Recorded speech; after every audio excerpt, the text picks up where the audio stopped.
Good morning my all students and welcome all of you to maths classes. काफ़ी time हो गया है आपको मैथ्स पढ़े हुए, और हमने बहुत पहले लॉकडाउन से पहले मैथ्स पढ़ी थी। अब हम लॉकडाउन के बाद में वापस से मैथ्स को देख रहे हैं। मैं आपके लिए क्लास 10th का चैप्टर नंबर जो 17 है वो आपके लिए आज लेकर आया हूँ। देखिए, चैप्टर नंबर जो 17 हमारा है measure of central tendency. Measure of centre tendency, इसको अगर हम अपन हिंदी में देखते हैं तो हिंदी में इसको बोलते हैं केंद्रीय प्रवृत्ति के माप। देखिए, ये जो चैप्टर है हमारा, जो मैथ्स में चैप्टर होता है, उस चैप्टर के अंदर ही हमें उसका पता रहता है कि इसमें हमें क्या पढ़ाया जाएगा, इसमें हमें क्या सिखाया जाएगा। तो हमें क्या देखने को मिल रहा है, सेंटर। सेंटर का मतलब हो गया जो एकदम बीच का पॉइंट होता है, सेंटर का पॉइंट होता है, उससे रिलेटेड हम बात करते हैं। तो इस चैप्टर में जो क्लास 10th है उसका चैप्टर नंबर 17 है। आज हम उसमें सेंटर से रिलेटेड अपन कुछ बातें हैं पढ़ेंगे। देखिए, इस चैप्टर में हमें सबसे पहले पढ़ना होता है मीन। सबसे पहले हमें पढ़ना होता है मीन।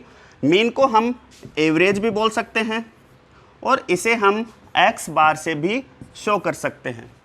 हम अपनी क्लास की जो चैप्टर नंबर 17 का फर्स्ट एक्सरसाइज है उसमें चलने से पहले हम यह समझते हैं हम मीन पढ़ते क्यों हैं। बहुत सी चीज़ें ऐसी हैं हम पढ़ लेते हैं लेकिन हमें पता नहीं होता है कि हम उस चैप्टर को पढ़ते क्यों हैं। तो आज हम पहले यह समझते हैं कि हम मीन है, एवरेज है या फिर एक्स बार है, उसको हम पढ़ते क्यों हैं। देखिए, मीन हमारे कहाँ काम में आती है। आपने जो आप स्टूडेंट्स हो, आपको पता है आपके जब क्लास में नंबर मिलते हैं, अलग अलग सब्जेक्ट होते हैं, सभी सब्जेक्ट में आपको अलग अलग नंबर मिलते हैं। आपको मैथ्स में कुछ अलग नंबर मिलते हैं, साइंस में अलग नंबर मिलते हैं, एसएसटी में अलग नंबर मिलते हैं, इंग्लिश में अलग नंबर मिलते हैं। जब आपको उसका एवरेज पूछा जाए, आपको ये बताया जाए कि हाँ भी आप कौन से नंबर पर स्टैंड कर रहे हो, तो उसके लिए हमें क्या पढ़ना होगा, हमें मीन पढ़ना होगा। बहुत से बच्चे हैं परसेंटेज नहीं निकालना जानते, तो परसेंटेज के अंदर भी हमें कौन सी चीज़ का पढ़ना होता है, मीन ही हम पढ़ते हैं। और अगर अपन और प्रैक्टिकल रूप में देखें, आज के टाइम पर सभी बच्चों को क्रिकेट है बहुत पसंद आता है, तो क्रिकेट में भी हम किसका यूज लेते हैं, मीन का यूज लेते हैं। अब आप देखोगे सर क्रिकेट में हम मीन का यूज कैसे लेते हैं। देखिए, जब कोई नया प्लेयर है, जब क्रीज के अंदर आता है, नया प्लेयर क्रीज के अंदर आएगा तो उसके पास में एक उसकी फ़ोटो आती है और पास में उसकी इंफॉर्मेशन आ जाती है। देखिए सभी ने, तो जो इंफॉर्मेशन आती है तो यहाँ पर क्या लिखा हुआ रहता है, अलग अलग। यहाँ पर लिखा हुआ रहता है average strike run rate, average run, अलग अलग चीज़ें लिखी हुई रहती है, तो वहाँ पर एवरेज लिखा हुआ होता है। तो एवरेज का मतलब क्या है कि उसका जो पर्टिकुलर जो मैच है, कोई भी है, चाहे सहवाग है, सचिन तेंदुलकर है, विराट कोहली है, उसने अभी तक टोटल कितने मैच खेले हैं। जैसे कोई मैच है उसमें वो 0 पर आउट होता है, कोई मैच है उसमें वो 10 पर आउट होता है, किसी मैच में वो 100 भी रन बनाता है। अब हमें क्या करना है, इन तीनों मैच का हमें एक फिक्स नंबर बताना है कि वो लगभग कितने रन एक मैच में बनाता है। तो हम क्या करते हैं, एवरेज निकालने के लिए सबसे पहले हम क्या करेंगे, इन तीनों मैचों के जो रन हैं हम उनको प्लस करेंगे, 0 + 10 + 100। और कितने मैच उसने खेले हैं अभी तक, उसने 3 मैच खेले हैं, तो हम 3 से डिवाइड कर देंगे, तो टोटल कितना हो जाएगा, 110 / 3। जब हम 110 को 3 से डिवाइड करेंगे तो हमारे पास में जो नंबर आएगा वो एवरेज रन बनाता है, और जो उसके साथ में फ़ोटो में जो लिखा हुआ आता है एवरेज रन, तो वो यहीं से निकल कर आता है। आई होप सभी बच्चों को जो एवरेज हम निकालते हैं उससे रिलेटेड चीज़ें हमें पता चल गई है। और भी अगर अपन इसके बारे में थोड़ा और आगे डीपली देखें तो हमारे पास क्या होता है, गवर्नमेंट की तरफ से कई बार सरकारी जो वर्कर हैं, जो गवर्नमेंट जॉब में जो काम करते हैं, वो हमारे घर पर आते हैं और हमारे घर पर आकर क्या पूछते हैं, आपके यहाँ पर कितने जेंट्स हैं, आपके यहाँ पर कितनी लेडीज़ हैं, आपके यहाँ पर कितने बच्चे हैं, आपके यहाँ पर शादीशुदा कितने हैं और अनमेरिड कितने हैं, सभी पूछते हैं।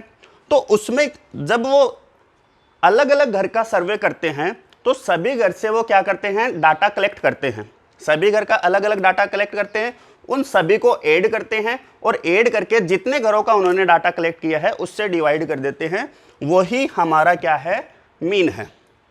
अभी आज के दिनों में कोविड-19 बहुत बड़ी महामारी है, उससे रिलेटेड भी सर्वे होता है। उसके अंदर भी 20 साल से जो नीचे के जो बच्चे हैं वो कितने हैं, कितने प्रतिशत जो 20 साल से नीचे के बच्चों को हो रहा है, 60 साल से ऊपर की उम्र के कितना हो रहा है, और जो बीच के है, जो यंगेस्ट है, उनसे रिलेटेड अलग अलग डाटा कलेक्ट करते हैं और जितने भी लोगों का उन्होंने डाटा कलेक्ट किया है उन सभी को डिवाइड कर देते हैं जितने नंबर होते हैं उससे, तो हमारे पास में मीन आ जाता है। आई होप सभी बच्चों को मीन क्या होता है, हम कहाँ पर यूज लेते हैं मीन का, ये समझ में आ गया है। अब हम देखेंगे हमारी जो एक्सरसाइज है, एक्सरसाइज नंबर 17.1।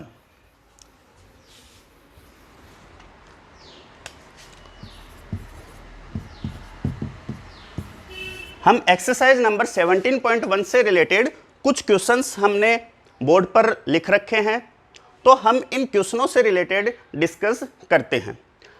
जो मैंने आपको मीन से रिलेटेड आपको कुछ जानकारी दी, वही जानकारी इसमें अप्लाई होनी है और उसी से हम इन क्वेश्चनों को सॉल्व करेंगे। देखिए हमारे पास में फर्स्ट क्वेश्चन है, if marks obtained by 10 students of A class in maths. Maths की क्लास है, उसमें 10 स्टूडेंट हैं, 10 बच्चे हैं उसके अंदर, और उनको अलग अलग नंबर मिलते हैं, अलग अलग मार्क्स उनको मिलते हैं। तो यहाँ से हमें क्या निकालना है, यहाँ से हमें मीन निकालना है। तो देखिए हम कैसे निकालेंगे, मैंने आपको कहा है मीन को हम x बार भी लिख सकते हैं। इसका फॉर्मूला होता है total marks obtained upon number of obtained. कई इसकी जगह दूसरा फॉर्मूला भी लिख सकते हैं और लिखते भी हैं total observation upon number of observation. मैंने आपको दोनों फॉर्मूले लिख कर दिए हैं, कोई भी फॉर्मूला यहां पर अप्लाई किया जा सकता है, ठीक है।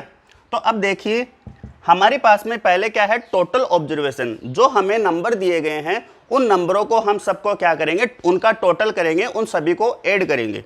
तो देखिए 52 plus 75 plus 40 plus 70 plus 43 plus 40 plus 65 plus 35 plus 48 plus 52 divide by total observation upon number of observation. ये कितने नंबर है, इनको हम काउंट करेंगे तो ये 10 नंबर है, तो हम क्या करेंगे, इनको 10 से डिवाइड कर देंगे। अब देखते हैं हम इन सभी का जब हम टोटल करेंगे तो इन सभी का टोटल आएगा 520, और 520 को हम 10 से डिवाइड कर देंगे, 10 से 10 कट जाएगा। तो हमारा जो मीन है, हमारा जो एवरेज है, x बार है हमारा, क्या आ जाएगा, 52। आ गया सभी को समझ में। एवरेज कैसे निकालते हैं, जितने नंबर हमें दिए गए हैं उन सभी नंबरों को हम प्लस करेंगे और जितने नंबर हैं उनको हम उतने नंबर से डिवाइड कर देंगे, तो हमारा एवरेज x बार आ जाएगा। आई होप सभी बच्चों को आ गया है। देखते हैं हम आगे का नेक्स्ट क्वेश्चन नंबर 2।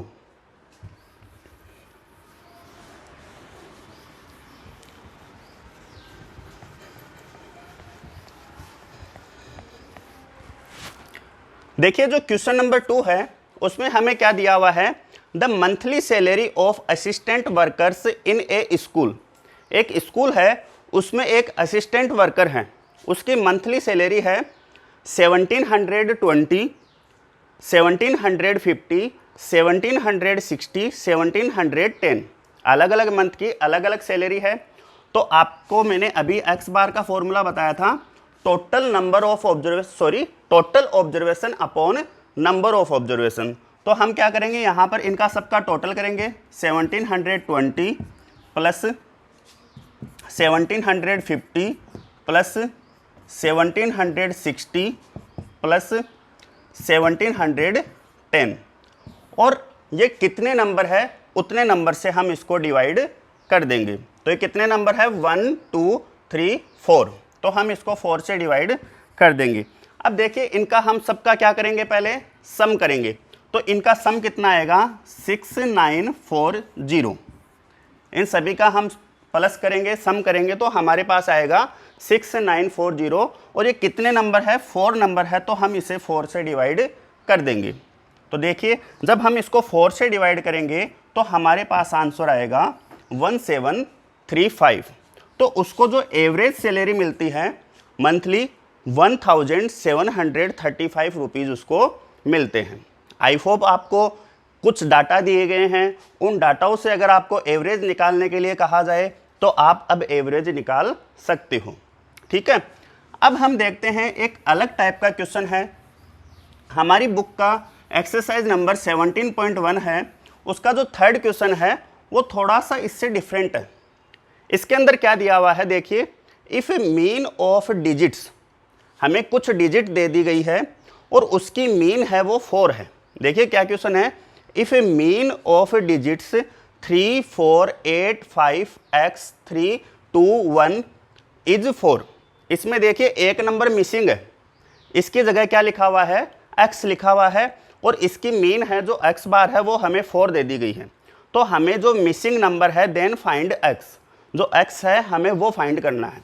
तो देखिए कैसे फाइंड करेंगे, हमारे पास फॉर्मूला है x bar is equal total observation upon number of observation. ठीक है, x बार अगले ने हमें दे दी है कितनी 4, तो हम x बार की जगह लिख देंगे 4। टोटल ऑब्जर्वेशन इन सब का हम प्लस कर लेंगे, 3 + 4 + 8 + 5 + x + 3 + 2 + 1। अब ये कितने नंबर है देखिए 1 2 3 4 5 6 7 और 8। हमारा फॉर्मूला क्या है, डिवाइड में नंबर ऑफ ऑब्जर्वेशन। नीचे कितने नंबर है 8 नंबर है, तो नीचे 8 आ जाएगा। आ गया सभी को समझ में। 4 का हम 4 लिख देंगे। अब इन सभी नंबर को हम प्लस करेंगे। इन सभी नंबर को जब हम प्लस करेंगे x को छोड़ देंगे, x को प्लस नहीं करना है क्योंकि x क्या है एक वेरिएबल है। अल्फ़ाबेट का जो डिजिट होता है वो न्यूमेरिकल नंबर के साथ में प्लस नहीं होता है, तो उसको हम अलग से शो करेंगे 26 + x और नीचे क्या लिखा हुआ है 18। आई होप सभी बच्चों को अच्छे से समझ में आ रहा है। अब इसके नीचे कुछ भी नहीं है तो हम क्या लगा लेंगे नीचे 1 और यहाँ से हम क्रॉस मल्टीप्लाई कर लेंगे। क्रॉस मल्टीप्लाई आप छोटी क्लास से करते आ रहे हो। सबसे पहले हम क्या करेंगे 1 को इससे मल्टीप्लाई करेंगे 26 + x। देखिए 1 को 26 से मल्टीप्लाई किया 26 प्लस का प्लस x को 1 से करेंगे x इज इक्वल 8 को जब हम 4 से मल्टीप्लाई करेंगे तो 8 4 जा 32। आ गया सभी को समझ में। अब देखिए यहाँ पर 26 क्या है प्लस का है, जब इक्वल के दूसरे साइड जाता है तो देखिए कोई प्लस की वैल्यू है वो इक्वल के दूसरे साइड जाएगी तो वो क्या हो जाती है माइनस। अगर कोई माइनस की वैल्यू है इक्वल के दूसरे साइड जाएगी तो वो प्लस की हो जाएगी। अगर कोई मल्टीप्लाई की वैल्यू है तो वो डिवाइड की हो जाती है और डिवाइड की कोई वैल्यू है तो वो मल्टीप्लाई की हो जाती है। आ गया समझ में। अब यहाँ पर 26 किसका है प्लस का, तो इक्वल के दूसरे साइड जाकर किसका हो जाएगा माइनस का।